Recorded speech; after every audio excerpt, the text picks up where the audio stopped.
Musia dobrovoľne platia.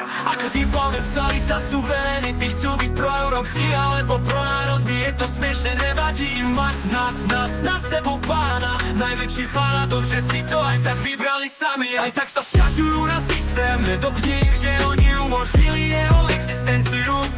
Nie, že by boli všetci sprostí, ale zvierací púd väčšiny ľudí je byť ovládaný alebo ovládať. Myslia si, že sú vyspelí ľudia, ale patria asi do zlu. My sme tolerantní, uvedomujeme si, že všetko chce svoj čas, ale považujeme za nevyhnutné vytvoriť paralelnú spoločnosť bez umelého centrálneho systému. Spoločnosť založenú na suverenite vyspelého jednotlivca.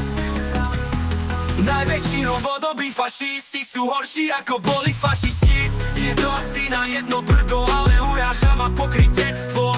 Bolo by pekné odsudzovať fašistickú ideológiu, keby túto ideológiu nemaskovali pseudoliberalizmus a liberalizmus za novodobú fašistickú prax. Rakúska ekonomická škola je vtipná, keď rovnakí ľudia vyhlasujú nezmyselné regulácie, ktoré by dokonca ani komoušom nenapadli, lebo sú moc jednoduchí, aby zaviedli takú úroveň zločinu proti ľudskosti. V samotnom Nemecku pod zámienkou regulácií proti praniu špinavých peňazí nemôžu firmy prevádzkovať ani tie